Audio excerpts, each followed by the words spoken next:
This bipartisan plan that Lisa was reporting on is not supported by all. There is one key voice of dissent, and that's from Senator Bernie Sanders of Vermont. He wants to see money going directly into the pockets of Americans, and he joins me now.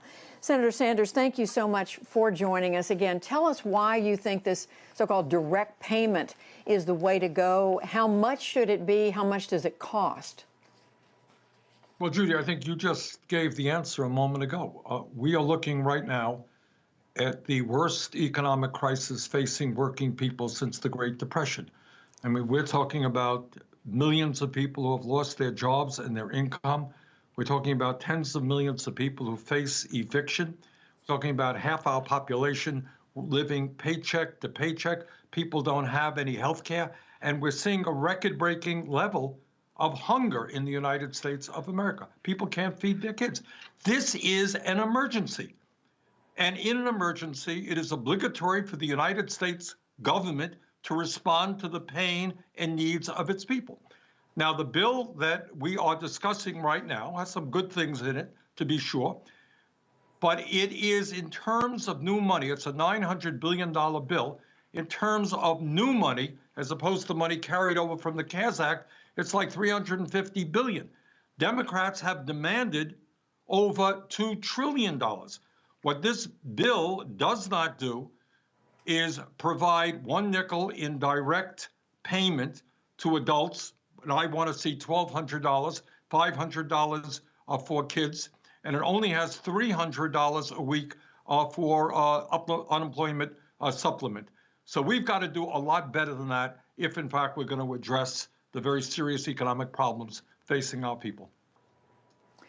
Well, you don't seem to have the Democratic leadership on board with this yet, as you know. But what I want to ask you about is the fact that some Republicans are with you. Conservative Republican Senator Josh Hawley of Missouri is pushing the White House hard and no doubt influenced the White House to say it favors direct payments.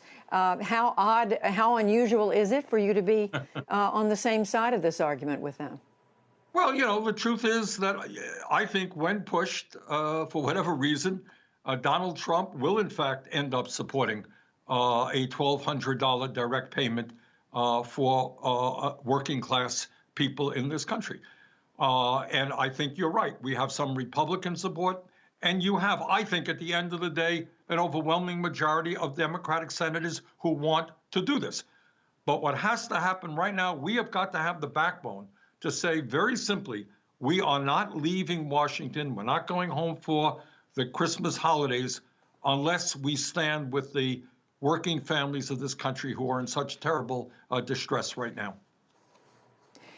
And again, Senator, you have Democrats in the leadership, Speaker Pelosi, Minority Leader Chuck Schumer in the Senate, saying it's more important at this point to get money out there in the form of unemployment benefits rather than these direct payments, which was something they earlier supported. So how are you going to square this circle? How do you see this coming together? Well, pay attention. We're taking a hard look at the Senate rules. I think I didn't see the results of your poll, but my guess is if you ask the American people whether or not at this terrible moment in terms of our economy, whether the United States government should be providing direct assistance, as we did a number of months ago in the CARES Act. I think there would be overwhelming support for that, and I think that is what we have got to do. And Senator, you're asking, as you said a minute ago, for a lot of money, a lot more money than many members are comfortable with. Our poll is showing most Americans, more than 60% of them, want to see compromise. Are you prepared to settle for something smaller just to get something passed? Well, Judy, as you may recall, it wasn't so many months ago where Mr. Mnuchin, representing the president, was willing to go to $1.8 trillion. And right now, we are at $900 billion and really about $350 billion in new money. So there's been already a huge, not only a compromise, I think major concessions on the part of the Democrats. And all I am asking for is another $300 to $400 billion to make sure that every working class adult in this country gets a check of $1,200, kids $500 in the midst of this terrible economic crisis.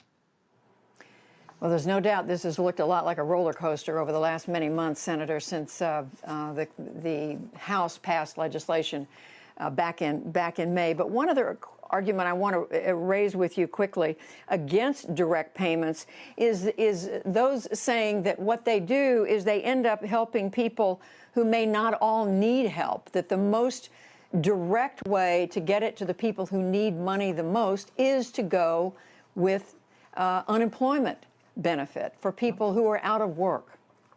Judy, it's not either or, it is both.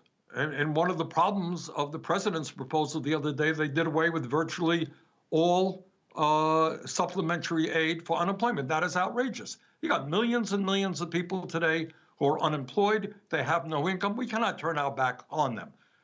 But let me just say this. You know, I find it amusing, having been in Congress for a few years, that when the government wants money for war, there's trillions of dollars available. You want tax breaks for billionaires? We got $1 trillion for the 1% and large corporations.